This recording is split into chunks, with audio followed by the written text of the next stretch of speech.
Xbox events. You guys know I'm a huge fan of events. I love when we see information on whatever's coming up here recently. Uh, from the PlayStation Showcase that just happened to the Nintendo Direct, Xbox is no different. Xbox Showcase is in a few days, and I felt like let's jump on the mic, let's talk a little bit my expectations going into this event, and let's talk about the games that I think is going to be there. What's going on, you guys? Gaming out here, coming at you with another video. Today we're going to be talking about the Xbox Showcase on the 9th. First off, the ILP will be reacting to it over on the ILP channel, so definitely go check that out. All that's in the description below. But anyway, my expectations going in to the Xbox Showcase in 2024. I expect a lot from this show. I think that Xbox is in a good place in a lot of ways, and then in some place not as much. And obviously you guys know how I feel about the different choice when it comes to a multi-platform approach. And there's been a lot of rumors going around that something like Doom is going to be a multi-plat. Even with Doom being a multi-plat, if that is the case, Xbox is going to have a solid year, and I think the showcase is just going to add on to it. Let's go over some of the things that I think is going to be at this show. State of Decay 3. Kind of curious if they show gameplay on State of Decay. State of Decay has always been one of those games that really interests me, and I really enjoy what I play of it, but it's never scratched that itch. It's never been to the type of game that like keeps me coming back year after year. And State of Decay 2 was developed and supported for years. To this day, they still drop updates on that game. I want that game a little bit more. You know, I think anyone that plays State of Decay 2, you know that the fact that they had no story in the initial release. Now, I don't know how it is now, but when you first played State of Decay 2, there was no story. It was kind of like make the story as you go. And I don't necessarily agree with that approach these days. I feel like you need to give your player an experience, and it needs to be pretty consistent along all the avenues. So right there, I think State of Decay 3 is gonna be here. Now, whether or not there's gonna be gameplay, I hope there's gameplay. I'm always huge on the first time you're on that showcase, the first time you're on that stage, I'm willing to give you one CGI scene or in-game cutscene, whatever you guys want to call it. I know they're different things, but I consider the same thing. If I don't see what the UI is going to look like and what the player experience is going to be, I don't consider that gameplay. That's just me. So now we're going to get on to what I think in terms of, you know, other stuff. I think Gear 6 is going to be here. Gears Collection, I don't know. I do think Gear 6 is probably going to end the show. I feel like they're more consistent with ending the show with an unreleased title. And Gear 6 is one of the only games that we're talking about that's big enough to end a show and also not announced. Gear 6, I think, is going to go a different direction than Gears 5. Maybe not necessarily different direction is the right term. They're still going to keep it around the same thing, but I think they're going to heavily evolve it when it turns to what they did in Gears 5. Gears 5 was one of those games that I really enjoyed, and I felt like it's not appreciated enough. You know, I really enjoyed the Decay and JD story. I enjoyed how that game ended. Now, obviously, there was a lot of criticism on how they ended that game with the choice, and I get that. That's fair and that's valid.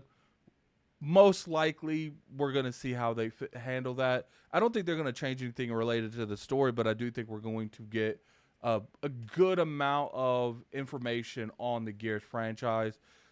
Maybe a 2025 release date. I don't know. Maybe that would be their holiday game for next year, considering it's rumored that, Fable is going to come out next year. It's going to be curious. It's going to be very curious. In terms of Fable, speaking of Fable, I don't know if this game is going to be here. I don't think it's going to be here. Now, the reason I don't think it's going to be here is because I do feel that Fable is a 2025 release game. And to me, it makes more sense for them to go ahead and release Fable on another platform, show more gameplay, and to me, a direct screens more than anything. A direct is the place where you would want to go to show Fable, because Fable is not necessarily coming out this year. I think that makes more sense than anything else. That doesn't mean that Fable may not be here. You know, they might throw us a curveball. They're known to do that. But to me, the way they generally do things, Fable doesn't make a whole lot of sense in terms of if it's coming out next year. Now, if it's not coming out next year, and maybe we're looking at like an early 2026 release date, then maybe they'll show you some gameplay here. I'm very curious to see how they do this, because you guys know, if you've been following the channel, Fable is one of the games that means the most to me, and I'm curious to see how they show this game. Now, we all know that Japanese-based games is some of my favorite type of games. I love JRPGs. Especially games like Final Fantasy, Lost Odyssey, Blue Dragon. These games mean the most to me, and I do think we're going to see some, I don't know if heavy, but we're going to see some of these games here. One thing is, now that Square Enix has pretty much officially divorced PlayStation, and they're not going to be doing any, timed exclusives for the foreseeable future for any platform, for that matter, I would have to say that if you want an exclusive form of game from Square Enix, you're going to have to essentially pay them what it's going to cost to develop the game and what they project themselves to make off the game. And that's a lot of money. We all know if Square Enix is good for one thing, they're good for estimates.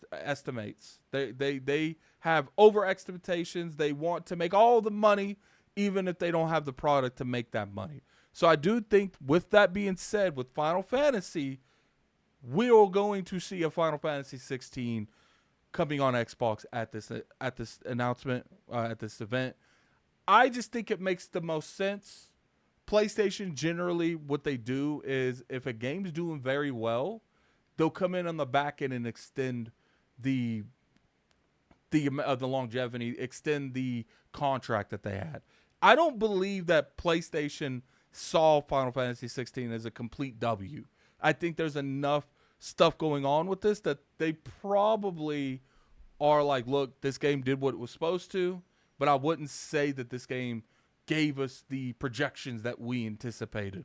So that's why I think they're not going to really fight too much on this. I think they're going to let Square Enix do what they want to do when it comes to this game. And that's why I think it's going to be here. Now, look, there's been a lot of rumors going on about Mistwalker. We know back in the Xbox 360 era, or for those of you that don't know, Mistwalker is owned and founded by the original creator of Final Fantasy. He did make Xbox a few games back in the day. He made the Mistwalker, Lost Odyssey, and there's been huge rumors going around that there's going to be a Lost Odyssey remaster or remake. I don't know which one sounds more believable. Part of me thinks a remaster is more believable. The other part of me thinks, because of Capcom and the expectations that they've put in the industry in regards to making a new game, I don't think that just doing a remaster is going to be efficient these days. I do think that developers know that we expect a little bit more than just giving us more frames and making it look a little bit cleaner and prettier on the screen. So that's why I think they're going to go ahead and remake either Blue Dragon or Lost Odyssey, one of the two. And the reason I think one of these games is coming back in some way, shape, or form is because of the multi-platform approach. There is some good to this. Even though I don't like the approach and I don't agree with it, now that they're able to extend these type of games to other platforms, it's more realistic for them to bring them back. So that's why I feel like one of those games, if not, maybe both, in the long run, come back, and we're going to see these games on PlayStation, on Xbox, on the Switch.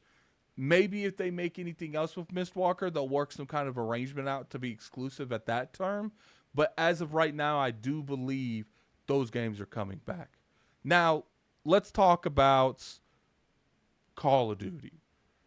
I always debated on whether or not Call of Duty would be in the base showcase because it does got the direct, but last year Starfield was. So I do think they're going to show you some form of, here's Call of Duty. If you want to play Call of Duty, if you want to see Call of Duty, it's on Game Pass, and we're going to have a direct afterwards. And I think they're going to put a lot of time on that direct. I think this Xbox event has got so much going for it. We could see Perfect Dark there.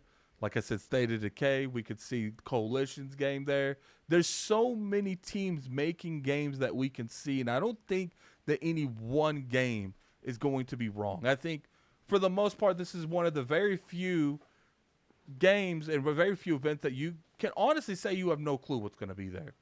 There is so many aspects to this that no one can really go into because they have so many studios. And I do think that this is going to be one of the best shows Xbox has. Now, obviously, when the Doom game comes out and it gets announced and it's a multiplayer, if that's true, it's going to die some of that hype down for me because, you know, part of me when it comes to the ecosystem is really caring about the health of the ecosystem, and I don't exactly know where the future of that health system is when it comes to something like that. But anyway, that's my overall expectations. I do think you should be hyped for this game. I think this is one of those examples where the amount of stuff that's going on, you should really be happy with. You should be wanting to play. You should be wanting to watch this. But anyway, definitely appreciate you guys coming through. If you enjoyed this video, definitely hit that like button. It's always appreciated. You can always sub to the channel for weekly content. Don't forget to go over there and follow me at Twitter at LordAddictILP. And without any further ado, we're going to talk to you tomorrow. Peace. Man, I think you guys are going to enjoy the showcase. I really do.